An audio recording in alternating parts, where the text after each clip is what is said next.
Bismillahirrahmanirrahim. Assalamualaikum warahmatullahi wabarakatuh. Apa kabar semuanya? Hari ini kita berinjak ke pertemuan ke-1 ya, untuk kelas 11 TKJ 1. Nah, hari ini saya akan menjelaskan mengenal jaringan VLAN.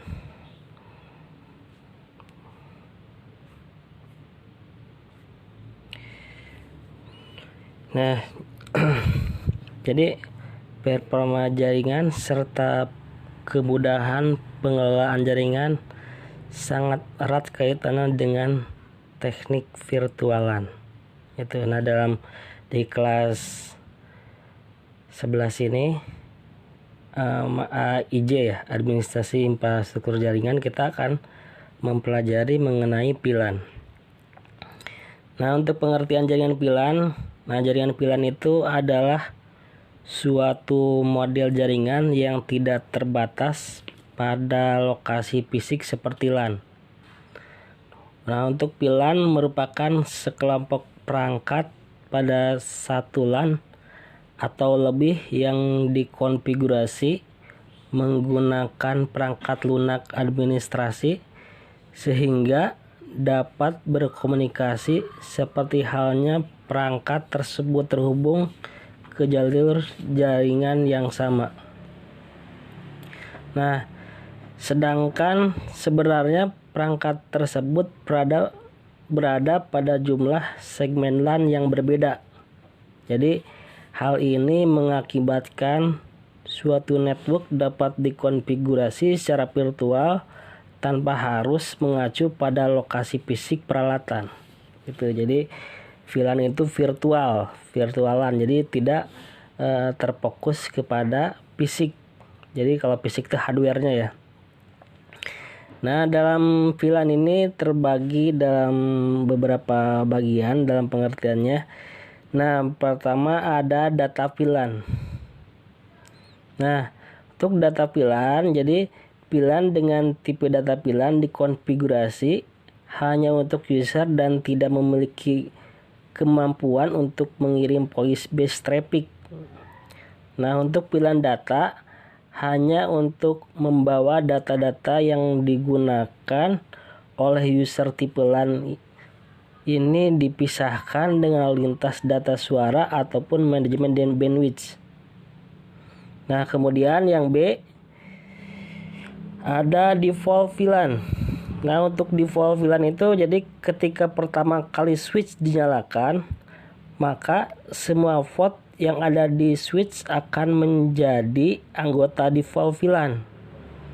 Nah, default VLAN dari switch adalah VLAN 1, di mana VLAN tersebut tidak dapat diganti namanya maupun dihapus. Jadi kalau ketika kita membuat VLAN, nah yang default itu kita tidak bisa mengganti namanya, tidak bisa dihapus. Jadi kalau udah default, kalau VLAN 1 gak bisa dirubah.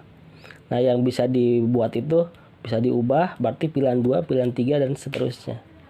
Itu. Nah, kemudian ada native VLAN. Nah, untuk native VLAN di sini link antara switch dengan switch atau switch dengan router akan menjadi native VLAN. Nah, untuk native VLAN berfungsi untuk target traffic dan untarget traffic. Nah, untuk native VLAN dikeluarkan untuk port trunking 802.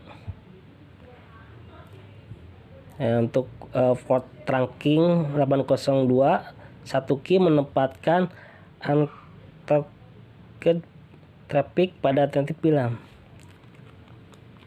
Nanti kita akan, untuk pertemuan selanjutnya kita akan mencontohkan juga dengan praktek ya. Nanti kalau yang memiliki laptop dipraktekkan di laptop atau di handphone juga bisa. Kamu download Cisco Packet Tracer di laptop bisa, di handphone Android bisa kalau mau download. Cuma kalau yang belum terbiasa, kalau di HP agak susah gitu, lebih mudah di di komputer. Itu kalau ada komputer kamu download terlebih dahulu Cisco Packet Tracer, nanti minggu berikutnya kita akan praktekkan. Jadi setelah teori nanti Bapak akan memberikan materi prakteknya. Nah, kemudian ada manajemen VLAN. Nah, untuk VLAN yang dibuat untuk admin dalam mengatur kapabilitas dan switch, atau VLAN yang dibuat untuk manage perangkat yang terhubung. Nah, jadi sebuah VLAN harus didefinisikan secara khusus agar dapat dijadikan sebagai manajemen VLAN. Pada manajemen VLAN, kita dapat memberi IP dan subnet mesh sehingga switch dapat dikelola melalui HTTP, Telnet, SNMP dan SSH gitu. Jadi nanti ketika setting di VLAN, nah sama halnya seperti halnya kita setting hardware juga gitu, IP addressnya diatur. Jadi per PC gitu diatur IP address, atau router atau switch itu kan diatur. Nah, kemudian voice VLAN. Nah, VLAN dengan tipe voice VLAN hanya dapat digunakan sebagai traffic voice. Nah, untuk voice VLAN mendukung voice over IP atau VoIP. Kalau VoIP itu adalah teknologi yang memungkinkan percakapan suara jarak jauh melalui media internet. Itu. Nah, untuk materi hari ini mungkin dicukupkan sampai di sini. Nanti dilanjut lagi pertemuan berikutnya sekalian pengenalan aplikasi menggunakan Cisco Packet Tracer. Sampai di sini materinya. Sekian.